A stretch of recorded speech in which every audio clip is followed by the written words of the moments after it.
bienvenidos a todos. Como conversábamos recién, es importante que los distintos actores se involucren en la conversación por la educación para intentar mejorar esta realidad. Tenemos con nosotros a dos ministros de provincias muy distintas, pero que comparten, que tienen un factor común, que ambas tienen un sistema de información nominal, tanto Entre Ríos como Mendoza. Martín, para empezar, ¿nos contarías cuáles fueron los principales desafíos a la hora de implementar este sistema? Bueno, muy buenos días. Creo que el principal desafío tiene que ver con instalar en los actores una cultura del valor del dato. No podemos olvidar que a la hora de construir un sistema de información tenemos usuarios que tienen que aportar ese dato y ese dato tiene que ser en algún momento en un ida y vuelta entre el Estado, las escuelas, los docentes y las familias. Tiene que construir un valor necesario para que día a día se vaya generando más información. Ese desafío para nosotros, la principal herramienta que usamos para abordarlo fue la construcción de una libreta digital donde necesariamente los docentes tuvieran que cargar las calificaciones de los estudiantes en ese sistema, que eso obviamente hacía accesible y acercaba a la familia a la escuela, y obviamente también la asistencia diaria de los estudiantes, de los alumnos. Eso muchas veces, o lo que logró, fue construir una lógica en la cual se rompe algo que venía pasando tradicionalmente, que era que se le solicitaba siempre jerárquicamente. La estructura del sistema educativo muchas veces es una estructura jerárquica vertical en la cual se le solicita información a los actores que están diariamente en la escuela, pero muchas veces no se les da una devolución respecto para qué se solicita esa información. Esto permite empezar a construir a través de la capacitación una lógica en la cual uno entienda, quien está a cargo de la gestión desde una escuela a un sistema educativo a nivel provincial, que la única forma, como se decía en el panel anterior, de planificar es en base a la evidencia que nos dan los números, la información que construimos de manera dinámica diariamente. Esto no se cierra, es un trabajo que cada provincia, porque tenemos que tener en cuenta que los sistemas de información, no hay un solo sistema de información en la Argentina, sino que hay 24 sistemas de información que estamos en esta etapa procesando y buscando conciliarlos en uno solo. Esto tiene diferentes grados de avance en diferentes provincias y estamos en ese camino que obviamente implica este esfuerzo de comprender la cultura del dato y pasar de una lógica muy tradicional que uno valora, que es la de la intuición que tienen los actores que hacen artesanalmente muchas veces la tarea en la escuela, a hacerla en base a la evidencia que nos da la información. José, coincidís un poco con los desafíos que planteó Martín. ¿Y qué ventajas puntuales encontraron ustedes a la hora de cuando implementaron este sistema? Bueno, primero, muchísimas gracias a la invitación y es un placer hablarle a tanta gente ocupada y preocupada por la educación. No debería estar de acuerdo, ¿no? Digo, respetando la grieta, debería estar en desacuerdo con una provincia que no compartimos color político, pero no, lamentablemente estoy 100% de acuerdo con lo que dice Martín. Escuchaba atentamente el panel anterior y me pareció muy bueno las preguntas que le hicieron. Yo, digamos, todos podemos estar equivocados, ¿no? Espero no estarlo en lo que voy a decir. Se focalizaron en la última parte del sistema, que es la formación ya para el trabajo, porque es lo que a ustedes necesitan y está claro. Pero si nosotros no podemos seguir las trayectorias desde que un chico entra al sistema educativo hasta que sale, es muy probable que todo lo que ustedes hagan en ese lugar tenga un retorno a su inversión muchísimo peor que si la inversión la hacen apenas inician en la trayectoria. Fue muy grato para mí escuchar hablar de trayectoria, es algo que no se hablaba mucho hace 5 o 6 años de trayectoria educativa. Es un cambio de visión de la trayectoria, pero que aparte te empareja directamente con un sistema nominal. Y acá te contesto un poco la pregunta. Empujar un sistema nominal nacional es imposible si no hay 24 sistemas jurisdiccionales, porque la educación es jurisdiccional. Ahora, mi experiencia personal es en qué te ayuda o cuáles son las dificultades. Yo llevo 3 años en la gestión pública, antes estuve siempre en gestión privada. La verdad que no sé cómo se gestiona un sistema si no tenés un sistema nominal. O sea, al revés lo voy a proponer. Yo tengo la suerte de haber heredado un sistema que ya era nominal, que se hizo en la gestión anterior en Mendoza, pero si no, uno es un generador de política, no un gestionador de un sistema. O sea, uno escribe una resolución y no tiene forma de saber si la cumplen. Yo tengo una organización que para el año que viene tiene 165.000 millones de presupuesto, 60.000 empleados docentes y no docentes, 500.000 usuarios, si se quieren contar en los alumnos, y 1.350 sucursales, si a cada escuela o cada lugar le decimos eso. Si eso no lo manejamos con un sistema nominal, explíquenme alguien cómo hacemos para gestionarlo. O sea, no hay gestión, sino hay gestiones micro. Entonces digo, la ventaja es esa. Yo no veo forma de gestionar realmente un sistema si no tenemos la misma información y en el mismo momento el docente del aula y quien lo tiene que gestionar o garantizar que eso funcione. Y la dificultad, en Mendoza por lo menos, fue más política que técnica. O sea, hay que tomar la decisión de hacerlo. Porque eso también al funcionario le exige transparencia, datos arriba de la mesa y resultados después. Entonces, en Mendoza hubieron dos momentos claves del sistema nominal. Uno fue el sistema nominal empezó por la nominalidad docente, no por la nominalidad de alumnos necesariamente. Y en un momento dado el gobernador, el ex gobernador Alfredo Cornejo dijo, en 3 meses el docente que no está cargado en el GEM no cobra el sueldo. O sea, no había mucha discusión si podía o no podía estar. Y a los 6, 7 o un año después de eso, se eliminó el boletín y la libreta papel. O sea que querías saber cómo iba tu hijo, tenés que entrar al sistema o ir a la escuela y que te lo muestren si no podías entrar. Y querés cargar una nota y la cargas solo ahí. Y una vez que un docente carga una nota, nadie más la toca hasta que, no sé, se hace la elección de abanderado, si querés. Digo, eso hace que haya una decisión política de que sea la única forma de gestionar un sistema. Y yo creo que por ahí arranca el problema. Después, si querés, hay otros problemas importantes. No es la inversión económica, sí es el desarrollo de capital humano y ver cómo el Estado puede contratar capital humano en términos de programación y de tecnología que no tiene nada que ver con la forma en la que el Estado contrata, ¿no? Entonces, ¿cómo hace el Estado para tener programadores para que programen un sistema nominal con los formatos de contratación que tiene? Ese es un problema bastante serio, digamos, técnicamente. Roxana, recién se habló sobre carrera y formación docente, pero seguramente vos, desde tu trabajo en la escuela, sepas más que los que estamos acá. ¿Cómo es la gestión docente en un colegio? Bueno, la gestión docente es muy diferente en la gestión estatal y en la gestión privada, ¿sí? En la gestión privada es el director quien puede elegir su equipo de trabajo, de acuerdo a su currículum, su especialidad, lo que él necesita para la escuela. En cambio, en la gestión estatal es distinto, ¿sí? Llegan por intermedio de sus títulos, sus capacitaciones, todo eso se transforma en un puntaje, una evaluación, y van por mérito, ¿sí? Ese puntaje se transforma en quién puede acceder primero a eso, ¿sí? Independientemente de las necesidades que va teniendo la escuela, ¿sí? Y después, por otro lado, está también la carrera que puede tener un docente, ¿no? O es dentro del aula o como un cargo directivo.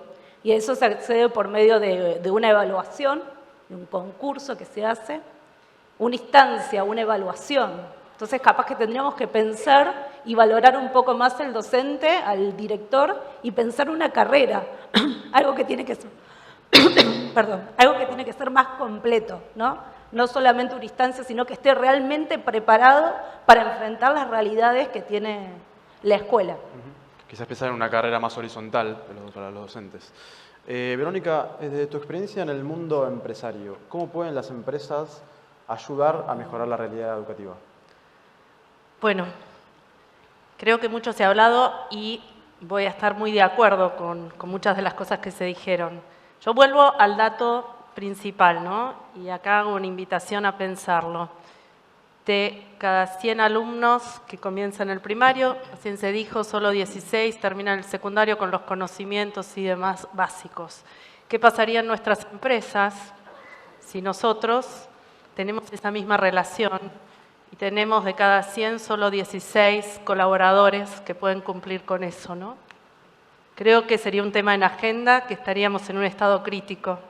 Entonces, no hay cómo no nos involucremos. Creo que el sector privado, las empresas, tenemos que devolverle a la sociedad el derecho que nos da para operar.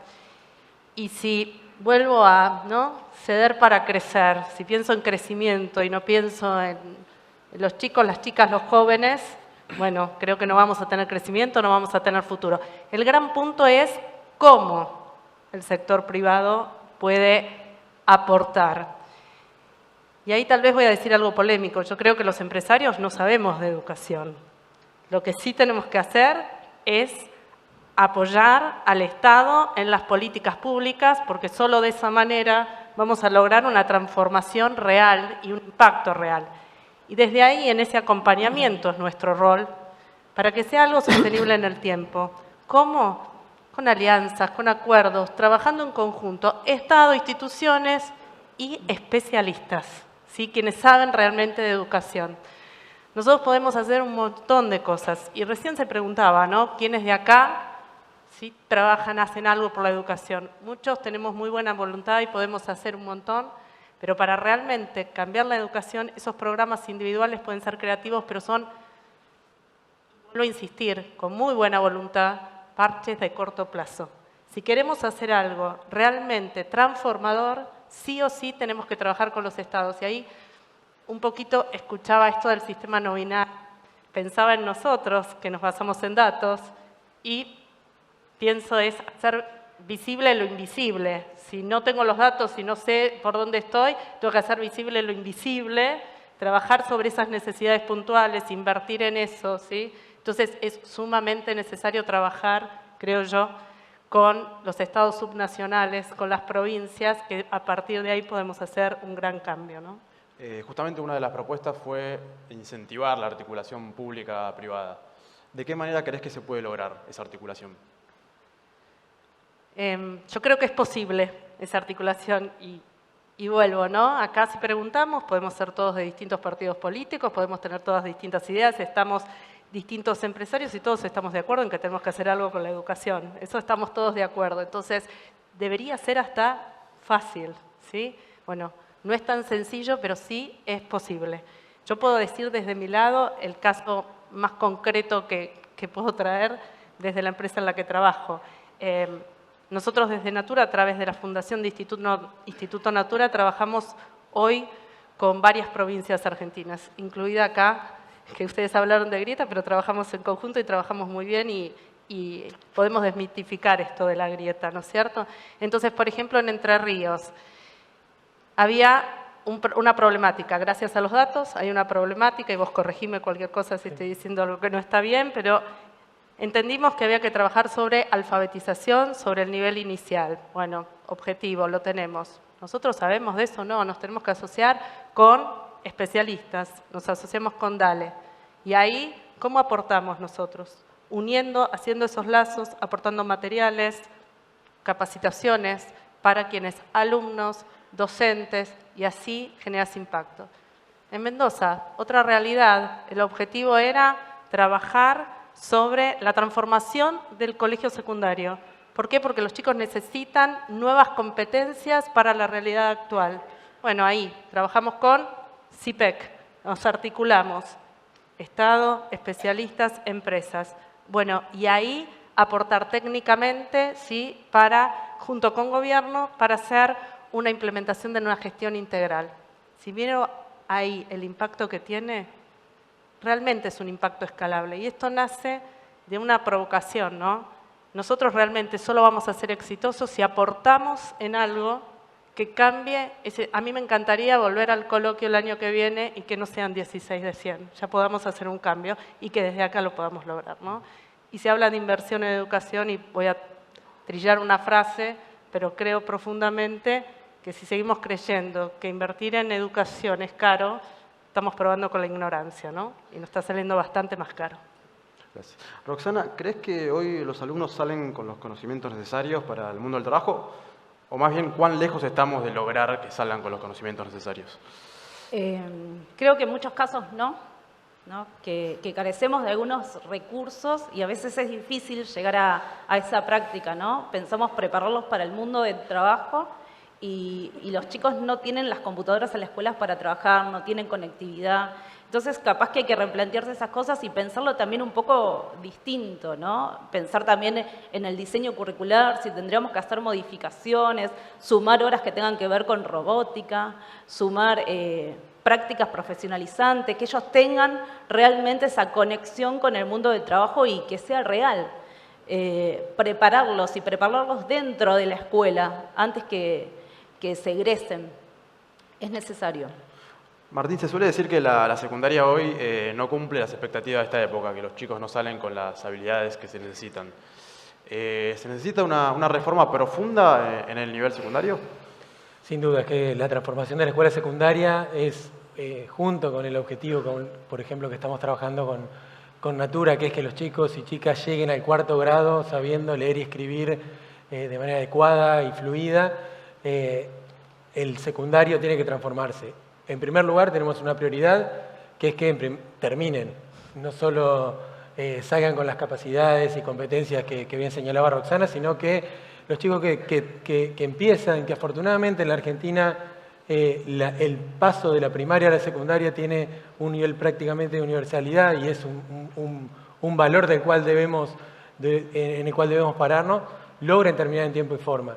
Para eso vuelvo a atar esto a la cuestión de los sistemas de información. Nosotros en la provincia de Entre Ríos estamos trabajando ya para la implementación de un sistema de alerta temprana de abandono escolar, que es algo novedoso en la Argentina, que se está implementando en muchos países de la región y tiene que ver con hacer un semáforo, para hacerlo claro y explícito, que dé alertas a las escuelas de chicos que están en riesgo de dejar las clases. Eso se realiza obviamente teniendo nominalizados los alumnos y a su vez teniendo una información permanente de las trayectorias en términos de calificaciones, de la asistencia, del nivel socioeducativo de los padres y de la sobredad o no de los estudiantes como factores de riesgo para prevenir el abandono. Eso como un primer aspecto me parece que es algo que debemos ir generalizando a nivel nacional en todos los sistemas y obviamente discutir las capacidades que formamos en la escuela secundaria para desarrollar, darle las habilidades necesarias para el mundo del trabajo es central hoy. Creo que ahí hay un trabajo que puede ser doble. Cuidar las trayectorias, por ejemplo, con un trabajo que estamos nosotros desarrollando ahora, que es la extensión de jornada en la escuela secundaria con modelos híbridos. ¿Eso qué nos permite, por ejemplo, en la escuela secundaria? La extensión de jornada hoy está apuntada, la estamos apuntando justamente para aquellos chicos que están y escuelas en las cuales hoy tenemos mayores indicadores de abandono y riesgo de abandono en las escuelas. Esa extensión de jornada en formato híbrido refuerza aprendizajes. Y a su vez, la lógica de desarrollar en un formato híbrido va dando competencias. No solamente las competencias que hoy necesitan nuestros jóvenes se dan en una materia, sino que tienen que inundar de alguna manera lo que ocurre a diario en la escuela. Creo que la pandemia en definitiva dejó eso como legado a tomar como mandato a quienes tenemos responsabilidades en el sistema educativo y lo estamos tomando. Obviamente que luego, y seguramente José puede desarrollar mucho mejor esto, tiene que ver con un cambio estructural, que tiene que ver con un nuevo régimen académico, es decir, una nueva forma de promoción y de calificación, una nueva lógica de funcionamiento del aula, romper la lógica del aula, romper la dinámica de los grados, de los años y los espacios de trabajo aislados de un docente con un grupo de alumnos. Bueno, hay mucho por hacer y creo, para dejar un mensaje optimista, muchas provincias lo venimos haciendo. El consenso respecto a eso creo que no concibe grietas en ese aspecto y creo que sobre eso tenemos que empezar y seguir trabajando. José, ¿coincidís en que se necesita una reforma de raíz de la secundaria o conviene ir dando pasos más lentos? No, bueno, la reforma, digamos, es profunda, es completa. Yo creo que es muy difícil hacerla toda junta, ¿no? Creo que es muy difícil porque es tan profunda y toca tantos intereses de tantas personas, desde los que trabajan hasta los que concurren, pero también porque el alumno que llega a la secundaria viene de una primaria. O sea, que tiene que estar en consonancia con lo que va ocurriendo para arriba. La secundaria, según la ley, ¿no?, está para formar para el trabajo, para el estudio y para la sociedad. Y voy a poner un ejemplo de una cosa que pasa en la secundaria hace mucho para entender el problema. En el 19 o en el 18 se discutía fuertemente en el mundo y en la Argentina si el celular se tenía que usar o no dentro del aula, ¿no? El celular es el primer dispositivo por el que los chicos sociabilizan. La secundaria está para sociabilizar. El celular es, según la Organización Mundial del Trabajo, la herramienta más utilizada para trabajar. Y la secundaria prepara para trabajar. Y la pandemia nos mostró que con el celular se estudia. Y la escuela lo quería sacar de la escuela. Entonces es raro, ¿no? Eso pasa porque tenemos una escuela basada en el siglo pasado. El celular es un elemento sumamente disruptivo, por eso no lo queremos tener, porque no queremos una escuela disruptiva. Porque la mayoría de ustedes recuerdan una secundaria en la que se sentaba uno atrás del otro y hablaba si te daban permiso. Yo creo que ninguno de ustedes quiere a alguien así en una empresa trabajando hoy. Entonces, cambió el formato de lo que necesitamos para trabajar, de lo que necesitamos para estudiar y de la forma en la que socializamos, y por eso la escuela tiene que trabajar. Ahora una forma de escuchar a las empresas o a las cámaras. Nosotros hemos recorrido toda la provincia escuchando qué es lo que necesitan. Y muchos te dicen, mira, nosotros necesitamos habilidades blandas y que entienda lo que lee lo mejor posible. Yo lo formo en 4 meses en lo que tiene que hacer. Bueno, habilidades blandas. ¿Cuándo la escuela habló de habilidades blandas?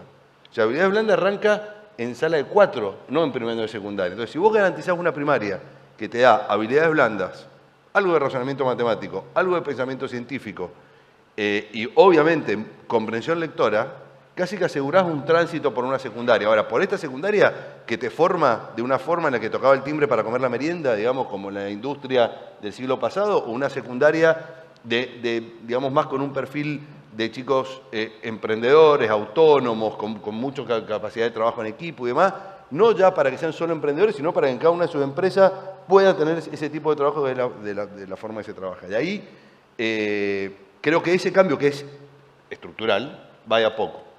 Ejemplo de Mendoza, estamos trabajando con CIPEC porque nos ayuda, trabajando con los supervisores, trabajando con el sistema, de a poco para hacer cambios, que de a poco se noten. Esos cambios en la educación son pequeños cambios a lo que se llama el régimen académico. No me voy a meter con el régimen académico porque ahí sí voy a generar una grieta, pero digamos, el sistema de repitencia es un sistema que yo aviso por las dudas, no se usa en el mundo, ¿no? Es una política educativa prescripta por inútil, digamos. El chico que repita no aprende, lo muestran todas las investigaciones internacionales. Ahora, lo que hay que hacer es que no repita y que aprenda, ¿no? Está claro, ¿no? Que pase y no aprenda, ese es peor de los mundos todavía. Hay un mundo peor a la repitencia que el que pasa y no aprende. Digamos, pero entonces, el régimen académico, ¿cómo se cambia? Se empieza a hablar más de trayectorias educativas, de cómo acompaño para darle lo que le falta, no hacerle repetir 14 materias si le faltan 3, darme cuenta antes, y ahí entra a jugar muchísimo lo que decía Martín, y en Mendoza, no sabía que nos tenemos que poner a hablar de eso. En Mendoza, ayer estuve en una reunión con CIPEC y con la CAF, porque estamos terminando el modelo de alerta temprana en base a todos los datos que tenemos de los chicos, y lo vamos a poner en piloto el año que viene en la secundaria para detectar mucho antes a alguien que tiene riesgo de abandono. Esa trayectoria hay que ayudarla 2 años antes. Si vos tenés sistemas de alerta temprana automáticos que te marcan un semáforo, no solo es bueno para el docente, que tiene, digamos, un dato más. Realmente el docente ya sabe eso aparte. No es para el docente el dato, es para el director. Porque un director con 900 alumnos se tiene que focalizar en lo que tienen trayectorias débiles. Pero es para el supervisor que le cambia la forma de gestión. Con un solo, ¿y por qué? Y porque si no, un director que tiene 50 escuelas no sabe qué va a preguntar. Ahora se va a focalizar en las trayectorias más débiles. Pero aparte es una herramienta para el director general de escuela y para ver qué presupuesto necesita el año siguiente para consolidar las trayectorias débiles y en qué y dónde.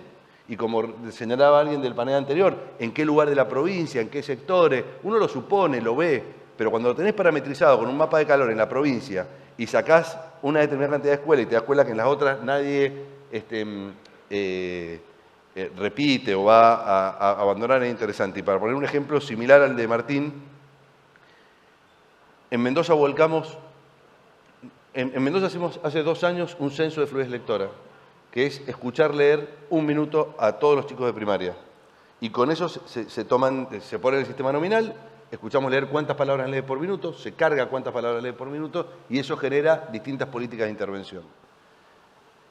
Eso nos ha permitido que los chicos mejoren su fluidez lectora en meses. Chicos que leían 40 palabras pasaban a leer 100 palabras en 3, 4 meses. Ese camino de mejora es el que te permite hacer políticas después de inversiones más fuertes con mejor rendimiento. Por ejemplo, jornada extendida. Uno dice, bueno, la jornada extendida va a estar volcada a la alfabetización y principalmente en las escuelas que tenemos más chicos con esta dificultad, porque es el primer paso. Y para cerrar un poco, nuestra primera política o nuestro primer eje de gestión dice disminución de la brecha socioeducativa, algo que no he dicho y lo quiero decir porque salió al principio. O sea, si nosotros no cerramos la brecha que tenemos en educación, Argentina va a dejar de ser la Argentina del siglo pasado para ser un clásico país latinoamericano del siglo pasado con una profunda brecha entre sus niveles socioeconómicos más altos y más bajos. O sea, o lo iguala la escuela o no lo iguala ningún otro sistema de organización. Y hoy la escuela argentina no lo está logrando. Por eso, de nuevo, es tan importante los sistemas nominales, para entender bien dónde y cómo hay que invertir, no solo recursos, tiempo, política, concentración y demás, o cuando alguien viene a colaborar desde alguna empresa y dice, yo ¿cómo colaboro? Y mira, nosotros vemos este problema, nos ponemos de acuerdo y trabajamos con muchas empresas. Bueno, en definitiva, necesitamos una secundaria nueva para este mundo, que creo que se hace a poco, pero se hace con medición permanente. Hay un libro muy bueno de Montoya, que es una especialista en evaluación, que dice, un sistema que innova sin evaluación ni medición está destinado al fracaso o a un camino errante. Y creo que ese es camino errante el que ha tenido la educación en Argentina en los últimos 30 años. Roxana, ¿qué opinión tenés respecto a las capacitaciones docentes? Digamos, ¿son necesarias? ¿Son eficientes? ¿Cómo lo ves? Son necesarias, son fundamentales. El mundo va cambiando continuamente y los docentes tienen que acompañar ese cambio. Recién lo decíamos, ¿no? Los estudiantes de hoy no aprenden lo mismo de la misma manera que hace 20 años atrás. Entonces, las prácticas también tienen que ser distintas y para eso hay que acompañarlos, ¿sí? Pero también hay que entender el sentido de urgencia, porque si hablamos de capacitaciones a largo plazo, los que se egresan ahora, los que se egresan a fin de año, ¿qué pasa con esos chicos? Entonces, también hay que pensar políticas que resuelvan estas cuestiones a corto plazo, ¿sí? Y también el tema de capacitación situada, ¿no? Porque no es lo mismo en una determinada escuela con unas características del centro de la ciudad que una que está más alejada. Entonces, pensarlo por ese lado, ¿no? Y Verónica, ¿qué rol tienen las capacitaciones continuas una vez que llega un joven a una empresa? Fundamentales, porque vos ingresas a una empresa y el contexto cambia totalmente, la tecnología cambia totalmente, entonces las formas de trabajo van cambiando. Creo que ninguno de nosotros nos quedamos exclusivamente con la carrera que cerramos hace años atrás. Continuamente necesitamos capacitarnos, adaptarnos al contexto en el que vivimos. Entonces, ahí sí, las empresas dentro de las compañías tenemos la responsabilidad de ir acompañando eso, claro, trabajando en la motivación y en el reconocimiento de los colaboradores y estableciendo un ambiente propicio para que puedan seguir desarrollándose en sus carreras, prepararlos para las competencias actuales y futuras, porque es lo que vamos a necesitar. Pero la base de la educación, rol del Estado, dentro de la compañía, creo que nosotros sí podemos acompañar más en lo técnico, en las adaptaciones y en distintos tipos de programas. Es esencial estar actualizado constantemente. La capacitación debería ser una motivación que tiene que venir de cada uno, porque cada uno nos podemos dar el nivel, pero también tenemos ese ambiente que tenerlo preparado para favorecerlo. Nos estamos quedando sin tiempo. Creo que en el debate surgieron 3 mensajes claros. Por un lado, la necesidad, creo que hay un consenso generalizado, en la necesidad de fomentar un sistema nominal de formación a nivel nacional. Por otra parte, también la necesidad de cerrar la brecha de capacidades entre los estudiantes y lo que demandan las empresas. Y por último, la necesidad de capacitar y formar a los docentes. Les pido a modo de cierre breve 30 segundos de cada uno de lo que les quedó del debate y lo que quieran agregar. Verónica, ¿querés arrancar?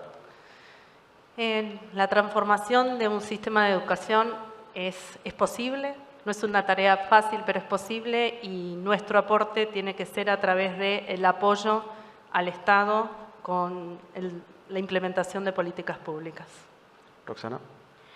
Creo que estamos en un momento bisagra donde todos nos tenemos que comprometer con la educación, primero nosotros como educadores, ¿no? Volviendo a revivir ese espíritu que nos llevó a elegir la profesión, después el rol del Estado en todas sus políticas y principalmente la familia, ese acompañamiento que es esencial de la familia para la trayectoria de los chicos. José. Bueno, celebrando este espacio y este lugar, creo que lo que falta es masa crítica pidiendo por mejor educación en la Argentina y por una educación para este siglo y no con la nostalgia del siglo pasado, ¿no? Muchos de los que piden a veces bien, con ganas, quieren volver nostálgicamente a la educación que tuvimos y yo vuelvo a los valores del siglo pasado, lo que nos dio la educación sarmentina en la Argentina, pero eso se logra con los mismos valores, pero con otras formas. Así que eso, masa crítica, acá sin lugar a duda hay muchísima, pidiendo por mejor educación para las necesidades de la Argentina de este siglo. Martín. Yo creo que estamos, bueno, creo no, es así, estamos atravesando un periodo de crisis que obviamente, como siempre se dice, es el momento para los cambios, es también un momento en el cual atravesamos una revolución en términos económicos y productivos y los sistemas educativos tienen permanentemente un vínculo necesario con eso.